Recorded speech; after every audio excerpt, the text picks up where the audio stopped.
ഇന്ന് താഴ്ഭാഗത്ത് കുറച്ച് പൊടി കണ്ടിരുന്നല്ലോ, ആ പൊടിയിൽ ഒരു അംശം മാത്രമാണ് നമ്മുടെ മരുന്നുള്ളൂ. ബാക്കിയുള്ളതൊക്കെ അതിന്റെ കളറിംഗ് ഏജന്റ് ആയിട്ടും അതിന് ടേസ്റ്റ് മാസ്ക് ചെയ്യാനുള്ള സാധനങ്ങളായിട്ടൊക്കെ ഉള്ള ഒരുപാട് കെമിക്കൽ.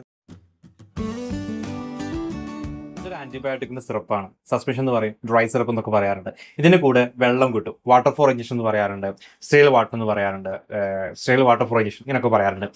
മുമ്പൊക്കെ നിങ്ങൾ തിളപ്പിച്ചാറിയ വെള്ളം എടുത്തിട്ട് ഇതിൽ ഒഴിച്ചിട്ടൊക്കെ മിക്സ് ചെയ്ത് കൊടുക്കാൻ പറയാറുണ്ടായിരുന്നു. പക്ഷേ ഇപ്പോൾ ഇതിന്റെ കൂടെ എല്ലാം തന്നെ ഒരു ബോട്ടിൽ, ഇങ്ങനത്തെ വാട്ടർ ഫോർ ഇഞ്ചക്ഷന്റെ ബോട്ടിൽ ഉണ്ടായിരിക്കും.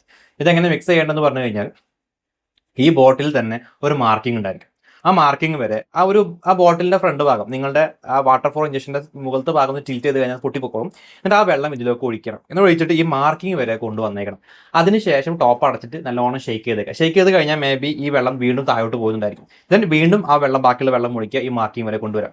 മോസ്റ്റ് പ്രോബബ്ലി ആ വെള്ളം കംപ്ലീറ്റ് ഒഴിച്ച് കഴിഞ്ഞാൽ ഈ മാർക്കിംഗ് എത്തും. പക്ഷേ ചിലതിൽ മാറ്റങ്ങൾ ഉണ്ടായിരിക്കും. അത് ശ്രദ്ധിച്ചിട്ട് കൊടുക്കാൻ വേണ്ടിയിട്ടാണ് ഈ മാർക്കിംഗ് വരെ എന്നുള്ളത് പറയാനുള്ള കാരണം.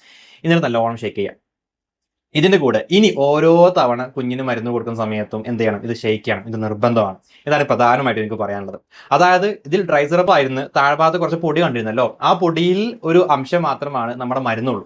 ബാക്കിയുള്ളതൊക്കെ അതിന്റെ കളറിംഗ് ഏജന്റ് ആയിട്ടും അതിന് ടേസ്റ്റ് മാസ്ക് ചെയ്യാനുള്ള സാധനങ്ങളായിട്ടൊക്കെ ഉള്ള ഒരുപാട് കെമിക്കൽ ഏജൻസികൾ ഉണ്ടായിരിക്കും. ഇതൊക്കെ കൂട്ടിയിട്ടാണ് ആ പൊടി ഉള്ളത്. ആ പൊടിയിലേക്ക് നാം പച്ച വെള്ളമാണ് ഒഴിച്ചത്. ഇത് മിക്സ് ചെയ്തിട്ടാണ് നമുക്ക് കൊടുത്തുള്ളത്. ഇനി 1 മണിക്കൂർ, 2 മണിക്കൂർ, അല്ലെങ്കിൽ 6 മണിക്കൂർ, 8 മണിക്കൂർ കഴിഞ്ഞിട്ട് കുഞ്ഞിന് മരുന്ന് കൊടുക്കാൻ നേരത്തെ ഇത് നിങ്ങൾ അനക്കാതൊരു ഭാഗത്ത് വെച്ചിട്ടുണ്ട്. ഇതിന്റെ ആ ഡ്രൈ സിറപ്പായിട്ടുള്ള പൊടി ഉണ്ടല്ലോ, ആ പൊടി താഴെ ഭാഗത്ത് അടിഞ്ഞു കൂടും.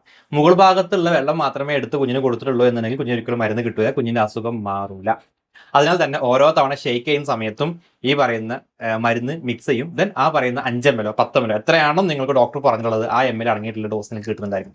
ഇങ്ങനെയാണ് ഈ മരുന്ന്. ഈ പറയുന്ന പ്രവൃത്തിയെ റീകോൺസ്റ്റിറ്റ്യൂഷൻ എന്നാണ് പറയാറുള്ളത്. റീകോൺസ്റ്റിറ്റ്യൂട്ട് ആയിട്ടുള്ള സൊല്യൂഷനെ നിങ്ങൾ നിർബന്ധമായിട്ടും ഫ്രിഡ്ജിന്റെ ഡോറിലാണ് സൂക്ഷിക്കേണ്ടത്. നിങ്ങൾ റൂമിലോ അവിടെയും ഇവിടെ ഒന്നും സൂക്ഷിക്കാൻ പാടില്ല. റൂം ടെമ്പറേച്ചറിൽ എടുത്തു വെച്ച് കഴിഞ്ഞാൽ ഇതിൻ്റെ കളർ മാറ്റം വരാൻ സാധ്യതകളുണ്ട്. അത് നിങ്ങളുടെ മരുന്നിൻ്റെ എഫക്റ്റ് ഉണ്ടാകില്ല എന്നാണ് വിലയിരുത്തേണ്ടത്.